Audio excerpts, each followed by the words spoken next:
మరి ఈరోజు మనము పాఠంలోకి వెళ్దాం. అంతరించిపోతున్న లోకం, క్రీస్తు రాకడ సమీపం అనే అంశాన్ని గురించి మనం ఆలోచించేద్దాం. ప్రియమైన దేవుని వలన లోకంలో ఎలా ఉంది లోకం అని అంటే, అన్నీ బాగా జరుగుతున్నాయి. తింటున్నాము, త్రాగుతున్నాము, చలిస్తున్నాము, ఎటువంటి డోకా లేదు, అన్నీ పర్ఫెక్ట్గా మనం కొనసాగుతున్నాయి, ఏ భయము లేదు అని ఈరోజు ఈ లోకంలో ఉన్నటువంటి సమాజం అనుకుంటుంది. కానీ ఈ లోకంలో పరిస్థితులు మనం చూస్తూ ఎలా ఉంది ఈ లోకం అని మనం ఆలోచన చేస్తే, విపత్తులు, కరువులు, భూకంపాలు, సునామీలు, యుద్ధాలు ఈ విధంగా జరుగుతున్నాయి అని అంటే క్రీస్తు రాకడ అతి సమీపముగా ఉన్నదని మరి క్రైస్తవులుగా, క్రీస్తుని ధరించుకున్న వారుగా మరి దేవుని పిల్లలకే ఇది అర్థమవుతుంది. అందుకే ఒకసారి మనము ప్రకటన గ్రంథము 3వ అధ్యాయము 2వ వచనం, నీ క్రియలు నా దేవుని ఎదుట సంపూర్ణమైనవిగా నాకు కనబడలేదు గనుక జాగరూకుడువై చావనై ఉన్న మిగిలిన వాటిని బలపరచుము. ప్రియమైన దేవుని వలన ఇక్కడ ఏం చెప్తున్నా అంటే, నీ క్రియలు నా దేవుని ఎదుట సంపూర్ణమైనవిగా నాకు కనపడలేదు, జాగరూకుడవై చావనై ఉన్న మిగిలిన వాటిని బలపరచుము అంటున్నాడు. ఇక్కడ జాగరూకుడవై అంటున్నాడు అంటే మెలకువగా ఉండు అంటున్నాడు, మత్తులో ఉండకాకు అంటున్నాడు. అంటే మనలో ఎటువంటి మచ్చలు ఏమైనా ఉన్నాయా, వాటిని సరిచేసుకుని మనం ఎలా ఉండాలంట, మెలకువగా ఉండాలి. వాక్యంతో మనం సరిచేసుకోవాలి, వాక్యంలో మనం జాగ్రత్తగా ఉండాలి, మనం మత్తులుగా ఉండకూడదు అని మనకు మరి వాక్యం సెలవిస్తున్నది ప్రియమైన దేవుని వలన. అలానే కింద వచనంలో మనం చూడగలిగితే, నీవెలాగూ ఉపదేశము పొందితువో, ఎలాగూ వింటువో జ్ఞాపకము చేసుకుని దానిని గైకొనుచు మారు మనసు పొందుము. నీవు జాగరూకుడవై ఉండని ఎడల నేను దొంగ వలె వచ్చేదను, ఏ గడియను నీ మీదికి వచ్చేదనో నీకు తెలియదు అని యేసుక్రీస్తు వారు చెప్తున్నారు. ప్రేమ దేవుని వల్ల యేసుక్రీస్తు వారు ఎలా వస్తాడో తెలియదంట. యేసుక్రీస్తు వారు ఒకవేళ ఈ రోజే వస్తే మనలో ఉన్నటువంటి పాపాలు మనం కడుక్కోకుండా మనం నిర్లక్ష్య స్వభావంతో ఉంటే ఏంటి మన పరిస్థితి? మనలో మరి ఎక్కడో ఒక చోట ఏదో ఒక పాపం ఉంటుంది. అందుకే మరి దేవుడు వాక్యం సెలవిస్తున్నది ప్రియమైన దేవుని వలన, నీతిమంతుడు లేడు, ఒక్కడనూ లేడు అంటున్నాడు. చూడండి, నీతిమంతుడు లేడు, ఒక్కడనూ లేడు, అందరూ పాపం చేసి దేవుడు అనుగ్రహించే మహిమను పొందలేకపోతున్నాడు అని అంటున్నాడు. అందుకే ఇక్కడ వాక్యం సెలవిస్తున్నది, ఏమని సెలవిస్తున్నది, నీవెలాగూ ఉపదేశము పొందితువో ఎలాగూ ఇంటువో జ్ఞాపకము చేసుకొని దానిని గైకొనుసు. చూడండి, దాన్ని గైకొనాలి, దాని గురించి ఆలోచించాలి.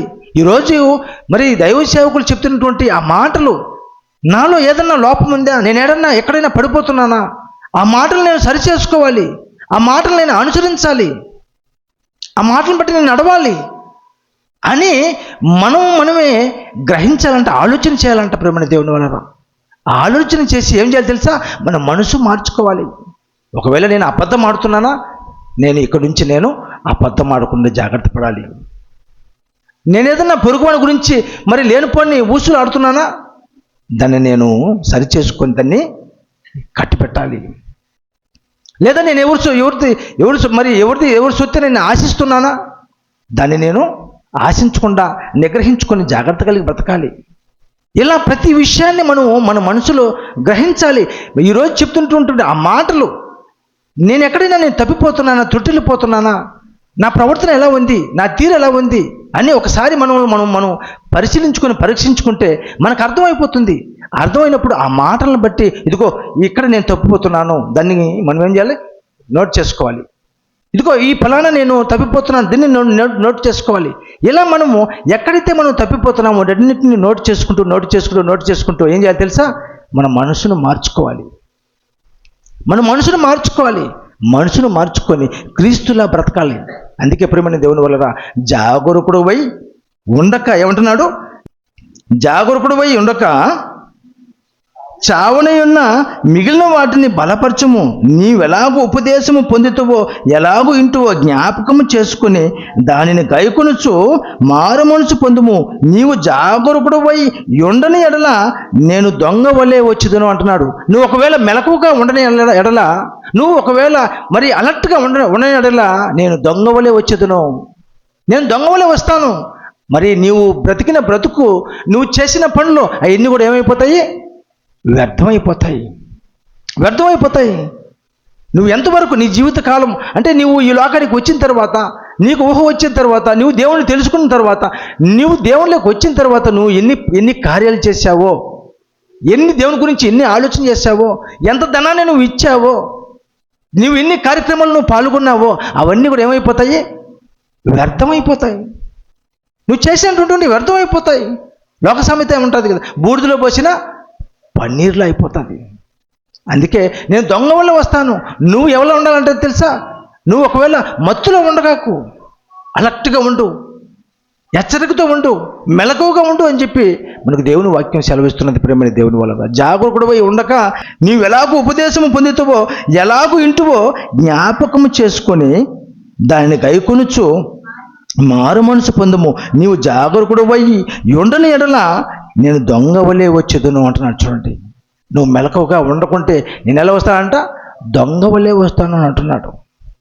అలానే మరొక మాటను మనం బైబిల్లో మనం ఆలోచించగలిగితే ప్రేమని దేవుని వలన తెస్సలోనికి రాసిన మొదటి పత్రిక 5వ అధ్యాయము మొదటి నుంచి, సహోదరులారా, ఆ కాలములను గూర్చియో ఆ సమయములను గూర్చియో మీకు రాయనక్కరలేదు.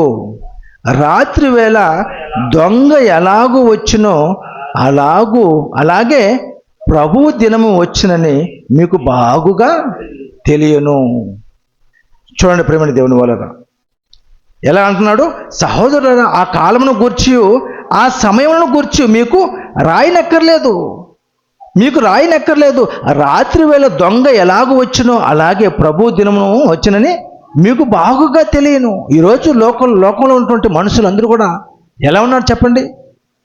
ఎలా ఉన్నారు?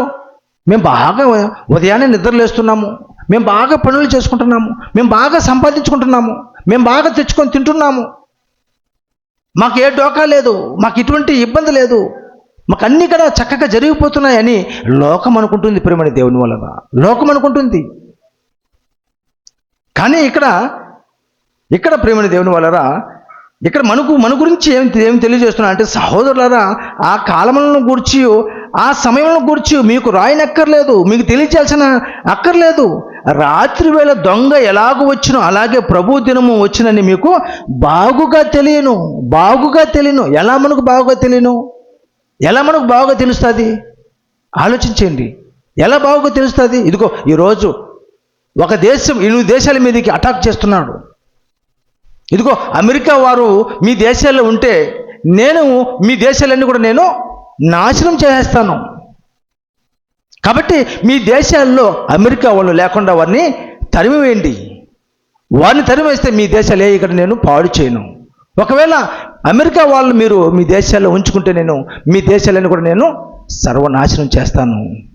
చూడండి, లోకం ఏమనుకుంటుంది? వాళ్ళ దేశాలు కదా పాడైపోతే మాకేమి, మేము బాగానే ఉన్నాం కదా అని అనుకుంటున్నారు. కానీ ఆ దేశాలు పాడైపోతుంటే ఇదిగో ఈ దేశంలో గ్యాస్ కొరత, ఆ దేశం పాడైపోతుంటే ఇదిగో ఈ దేశంలో పెట్రోల్ కొరత, ఆ దేశం పాడైపోతుంటే ఈ దేశంలో మనకేంది ప్లాస్టిక్ కొరత, డీజిల్ కొరత. ఎన్ని కొరత ఎందుకు వస్తున్నాయనంటే ఆ దేశం పాడైపోతున్నది. ప్రపంచవ్యాప్తంగా ఉన్నటువంటి దేశాలన్నీ కూడా ఏ విధంగా మరి చలామణి అవుతున్నాయంటే మొత్తం కూడా వ్యాపారం. ప్రేమని దేవుని వలన మొత్తం బిజినెస్ ద్వారా మరి అన్ని ప్రాంతాలకు సరఫరా అవుతున్నది. మరి ప్రపంచం అంతా కూడా ముందుకు వెళ్ళిపోతున్నది. ఇదిగో మన దేశంలో పండే రైస్ను మనము ఇతర కంట్రీలకు పంపిస్తుంటాం. మన దేశంలో పండే మరి పళ్ళను మనం ఇతర దేశాల్లో పంపిస్తుంటాం. మన దేశంలో పండే కూరగాయలు మనం ఇతర దేశాల్లో పంపిస్తుంటాం. మనము రైస్ను కానీ కూరగాయలు కానీ మన దేశంలో పండే ప్రతి వస్తువును మనం పంపిస్తున్నప్పుడు బయట దేశాల్లో పండే వాళ్ళ వస్తువులు మనకు దిగుమతి చేస్తుంటారు. ఇలా మనం పంపించడం వాళ్ళు పంపించడం ఇది వ్యాపారం, బిజినెస్. ఇప్పుడు ఆ దేశాలు నాశనం అయిపోతున్నాయి, ఆ దేశాల్లో విపత్తు వచ్చేసింది. ఆ దేశాల వల్ల మనకేమైపోతుంది? కరువు. ఈరోజు గ్యాస్ బుక్ చేస్తే గ్యాస్ బుక్ కావటం లేదు. గ్యాస్ బుక్ చేస్తే ఇంచుమించు వారం నుంచి బుక్ చేస్తే బుక్ కావటం లేదు. దేనికి కారణం? ఇదిగో యుద్ధం జరుగుతుంది. అక్కడి నుంచి వాళ్ళు గ్యాస్ పంపించడం లేదు, అక్కడి నుంచి డీజిల్ పంపించడం లేదు, అక్కడి నుంచి పెట్రోల్ రానివ్వటం లేదు. ఒకవేళ వస్తే మధ్యలోనే ఒకవేళ దాడి చేస్తారేమో, ఇటువంటి పరిస్థితి. కానీ లోకంలో ఏమనుకుంటున్నారు? ఇదిగో మేము ఉదయాన్నే పనికి పోతున్నాం, చక్కగా మేము ఒక 500 సంపాదించుకుంటున్నాం, మాకు ఏ డోకా లేదనుకుంటున్నారు.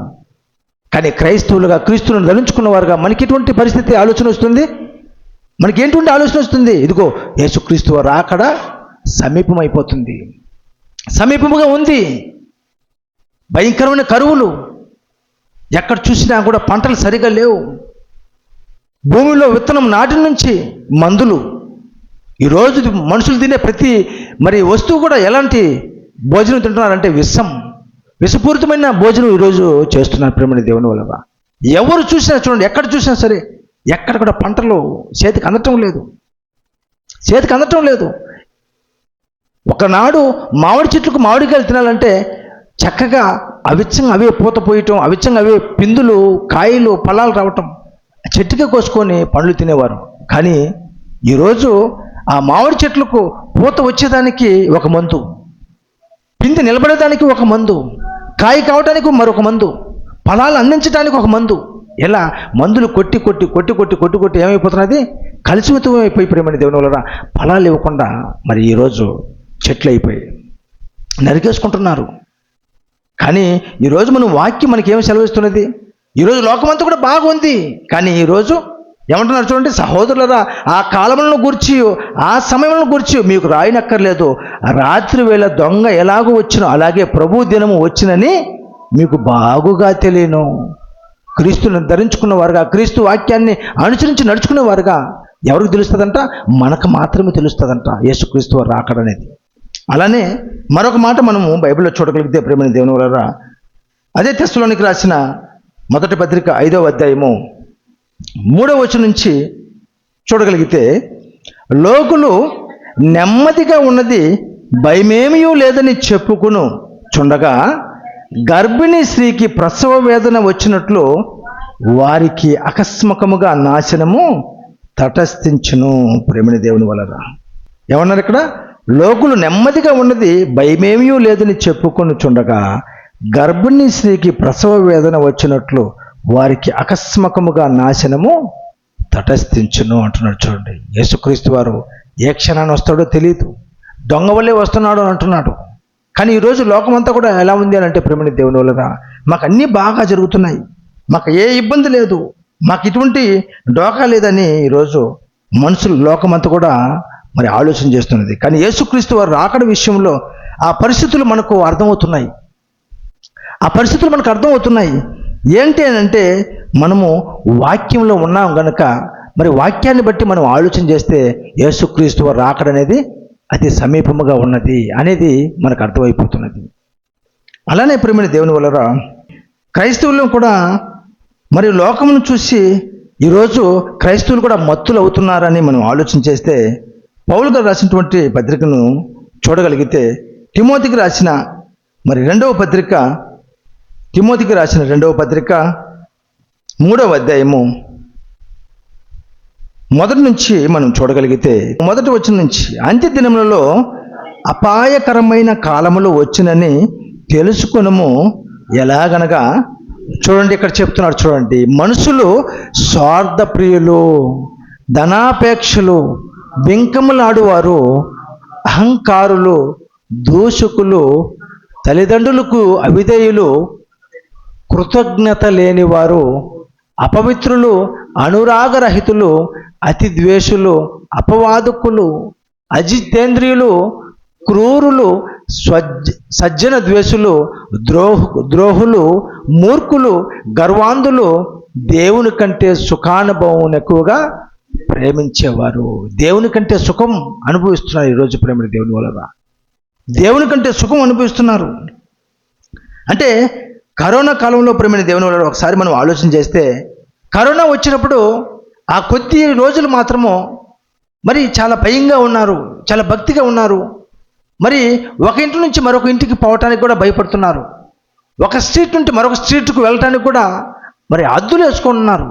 కానీ మళ్ళీ ఆ కొద్ది రోజుల తర్వాత ఎలా అయింది అంటే ప్రేమ దేవుని వలన ఏ భయం లేదు అనటానికి బైబిల్లో మరి ఇప్పుడు చదివినటువంటి ఈ లక్షణాలన్నీ కూడా మనకు కనిపిస్తుంటాయి. ఈ లక్షణాలు కూడా ఎలా అయిపోయారు అని అంటే, మరి లోకంలో ఉన్నటువంటి మనుషులు అలా తయారైపోయారు. కానీ ఈరోజు కూడా ప్రేమ దేవుని వలన ఈరోజు కూడా క్రైస్తవంలో కూడా ఎలాంటి విధంగా ఉన్నారు చెప్పండి? ఏ విధంగా ఉన్నారు చెప్పండి? ఎలా ఉన్నారంటే ఎలా ఉన్నారు? అంత్య దినములలో అపాయకరమైన కాలంలో వచ్చినని తెలుసుకునము. ఎలా కనుక మనుషులు స్వార్థ ప్రియులు అంటున్నారు చూడండి. మనుషులు ఎలా అంటున్నారంట? స్వార్థ ప్రియులు, ధనాపేక్షలు, బెంకములాడువారు, అహంకారులు, దూషకులు, తల్లిదండ్రులకు అవిధేయులు, కృతజ్ఞత లేనివారు అంటున్నారు చూడండి. కృతజ్ఞత లేనివారు, అపవిత్రులు, అనురాగరహితులు, అతిద్వేషులు, అపవాదకులు, అజితేంద్రియులు, క్రూరులు, సజ్జన ద్వేషులు, ద్రోహులు, మూర్ఖులు, గర్వాంధులు, దేవుని కంటే సుఖానుభవము ఎక్కువగా ప్రేమించేవారు, దేవుని కంటే ఎక్కువగా సుఖం అనుభవించేవారు. ఈరోజు క్రైస్తవులు లేరా అంటే ఉన్నారు ప్రేమ దేవుని వలన ఉన్నారు. మరి మన పాఠం ఏంటి? అంతరించిపోతున్న లోకం క్రీస్తు రాకడ సమీపం. అందుకే ప్రేమ దేవుని వలన అంతరించిపోయే ఈ లోకంలో క్రీస్తు రాకడ సమీపంగా ఉండింది కనుక మనం ఎలా ఉండాలంట? చాలా మెలకువగా ఉండాలంట, చాలా జాగ్రత్తగా ఉండాలంట, చాలా అలర్ట్గా ఉండాలంట. అందుకే ప్రేమ దేవుని వలన మరి మనం ప్రతిరోజు కూడా పేపర్లో మనం చూస్తుంటాం, ఈ లక్షణాలు మనకు కనిపిస్తుంటాయి. ఎలా అంటేనంటే, దుష్టుడు క్రైస్తవ కుటుంబంలో కూడా ఈరోజు శిక్షలు పెడుతున్నాడు. క్రైస్తవ కుటుంబంలో కూడా శిక్షలు పెడుతున్నారు. ఎందుకంటే క్రీస్తు ఒక్కడు, దేవుడు ఒక్కడు, పరిశుద్ధాత్మ ఒక్కడు. కానీ ఈరోజు క్రైస్తవుడిగా ఉన్నటువంటి వాడు కూడా ఎలాంటి జీవితాన్ని జీవిస్తున్నాడంటే, ఒక చోట చూడండి, మరి రోగాలతో బాగైపోతాయి అని రోగం గురించి చెప్పి కొంతమందిని మలుచుకుంటున్నారు. కొన్ని చోట్ల ఇదిగో నీవు వచ్చినావంటే నువ్వు ఆర్థికంగా గొప్పవాడు అయిపోతావు. మరొక చోట ఇలా వారికి నచ్చినట్లు, వాళ్ళకి ఇష్టం వచ్చేట్లు ఏం చేస్తున్నారు? వాక్యాన్ని మలుచుకొని అపవాదికి ఆలోచనలతో ఈరోజు క్రైస్తవులుగా మారిపోతున్నారు. అలాంటి విషయాన్ని గురించి మనము ఈరోజు ఆలోచించగలిగితే ప్రేమ దేవుని వలన దుష్టుడు క్రైస్తవ కుటుంబంలో కూడా చిచ్చు పెడుతున్న విషయం గురించి మనం ఆలోచించగలిగితే, మత్తయి రాసిన సువార్త 24వ అధ్యాయము 4 నుంచి మనం చూడగలిగితే, యేసు వారితో ఇట్లనెను, ఎవడునో మిమ్మును మోసపరచకుండా చూచుకొనుడి. అనేకులు నా పేరట వచ్చి నేనే క్రీస్తునని చెప్పి పలువురిని మోసపరిచెదరు. మరియు మీరు యుద్ధములను గూర్చియు యుద్ధ సమాచారములను గూర్చియు వినబోదురు. మీరు కలవరపడకుండా చూచుకొనుడి. ఇవి జరగవలసి ఉన్నవి కానీ అంతము వెంటనే రాదు అని చెప్తున్నారు చూడండి. అలానే జనము మీదికి జనమును, రాజ్యము మీదికి రాజ్యమును లేచును. అక్కడక్కడ కరువులను, భూకంపములను కలుగును. ఇవన్నీ వేదనలకు ప్రారంభమగును అంటున్నాడు చూడండి ప్రేమని దేవుని వలన.